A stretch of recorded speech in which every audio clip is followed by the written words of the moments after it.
Pernahkah Anda bertanya-tanya, mengapa roti bisa mengembang sempurna?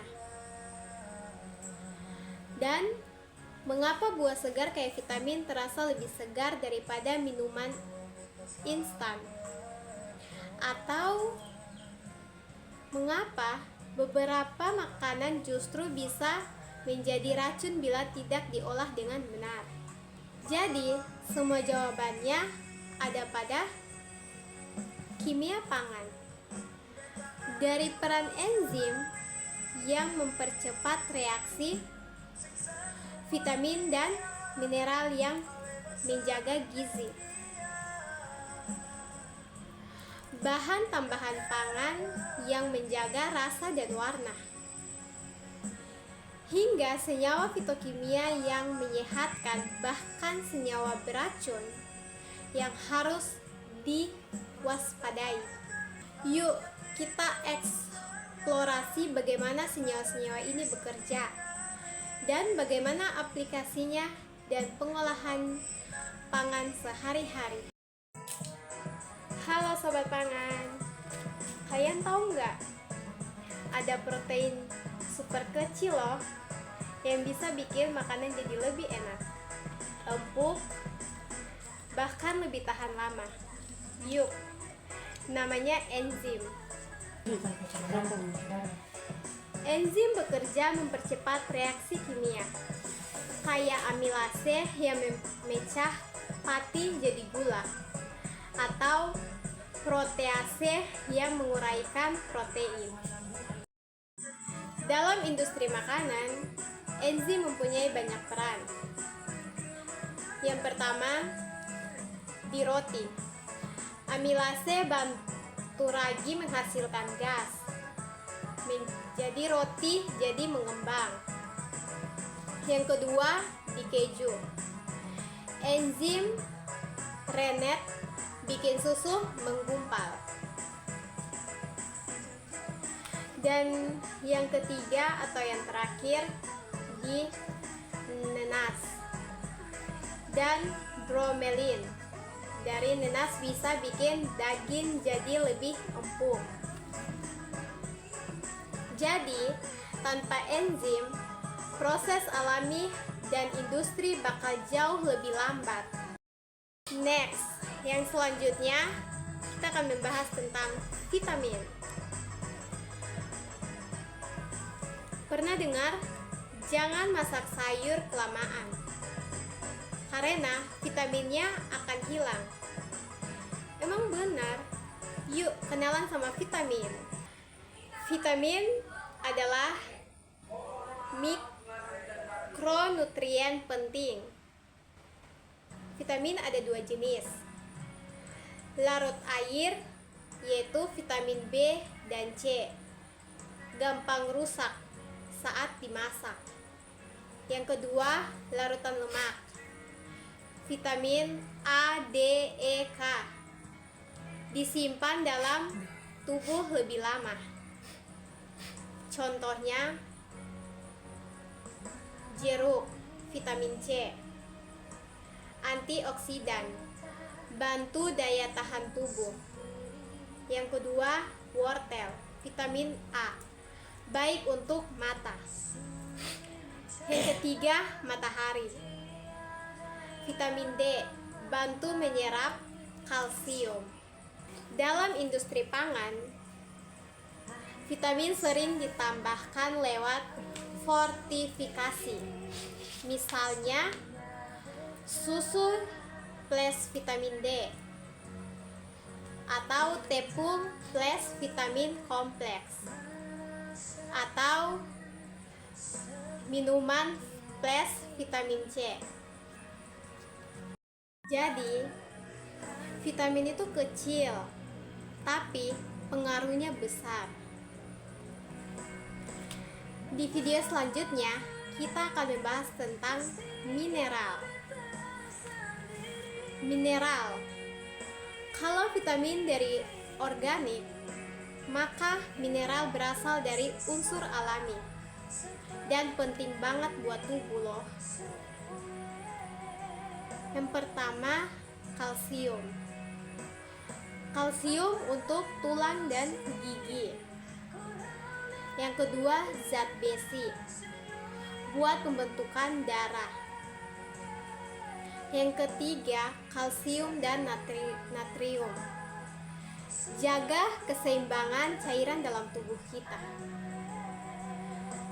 Dalam pengolahan pangan, tepung bisa difortifikasi zat besi untuk cegah anemia.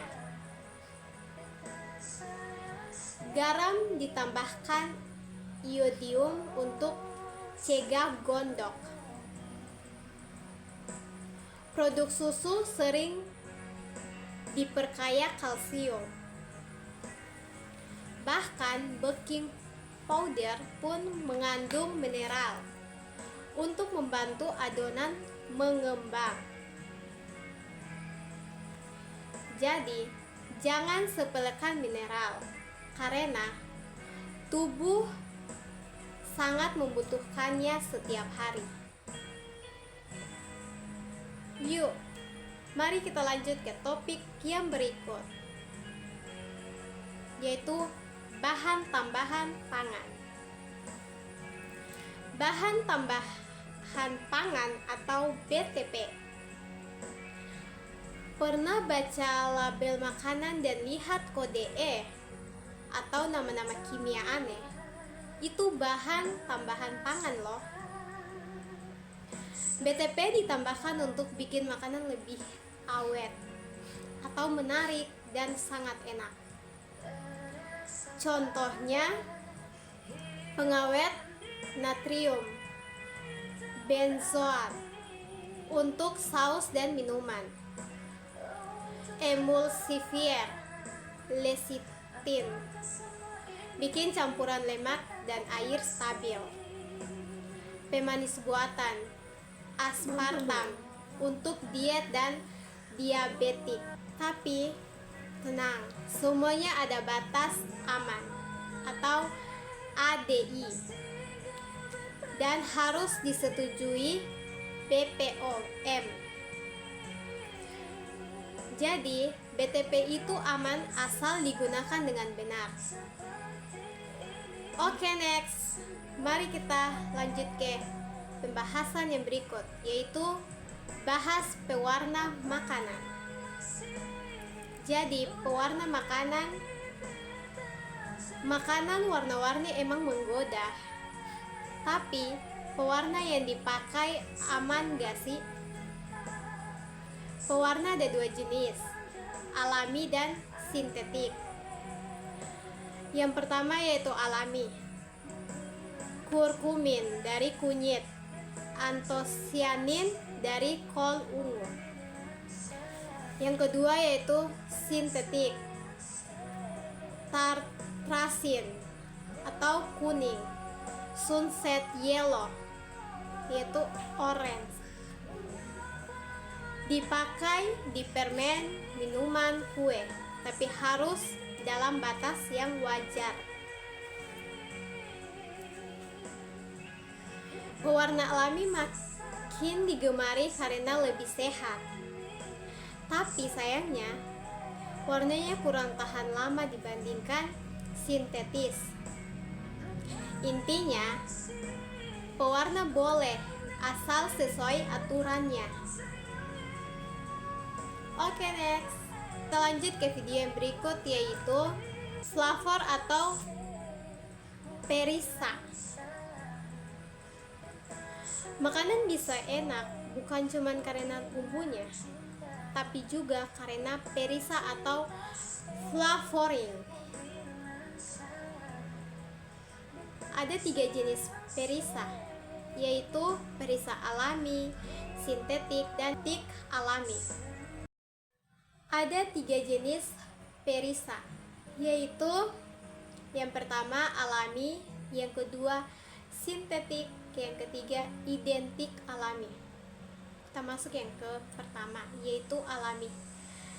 Alami dari vanila, jeruk, dan rempah.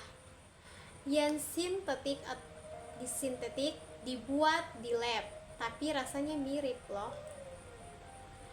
identik alami, kimiawi, tapi struktur sama dengan yang ada di alam. Aplikasinya luas banget loh, yaitu es krim vanila, mie instan rasa ayam, permen rasa buah. Flavor bikin makanan punya karakter khas. Sekarang yuk bahas senyawa fitokimia, zat alami dari tumbuhan yang punya manfaat luar biasa. Senyawa fitokimia. Fitokimia itu bukan vitamin, tapi punya manfaat luar biasa buat tubuh loh. Asalnya dari tumbuhan. Contohnya, flavonoid, antioksidan dari teh dan buah beri. Karotenoid dari wortel dan tomat. Saponin atau isoflavon dari keledai dan herbal. Dalam pengolahan pangan, dipakai di minuman fungsional dan suplemen alami. Diekstrak untuk antioksidan alami, pengganti sintetis. Digunakan dalam pembuatan jamu dan makanan sehat. Fitokimia bantu mencegah penyakit tanpa kita sadari loh. Tapi awas juga, karena ada senyawa alami yang justru beracun loh. Oke, itu sekian dari senyawa fitokimia. Kita lanjut ke video yang berikutnya atau video yang terakhir, yaitu senyawa toksik. Senyawa toksik, nggak semua zat alami itu baik loh. Beberapa makanan bisa mengandung senyawa toksis berbahaya loh. Contohnya aflatoksin dari jamur pada kacang yang disimpan di daerah lembab. Solanin, racun di kentang hijau. Sianida di singkong pahit, harus direbus atau difermentasi. Akrilamida muncul dari makanan digorengan terlalu panas. Dalam pengolahan pangan, harus ada kontrol suhu dan kelembapan. Buang bahan yang sudah rusak atau berjamur ke tempat sampah. Gunakan metode masak yang aman dan hindari overfrying. Senyawa toksik bisa dicegah dengan penanganan pangan yang tepat. Jadi, bijaksanalah memilih dan mengolah makanan. Itu saja, sekian video dari saya. Terima kasih.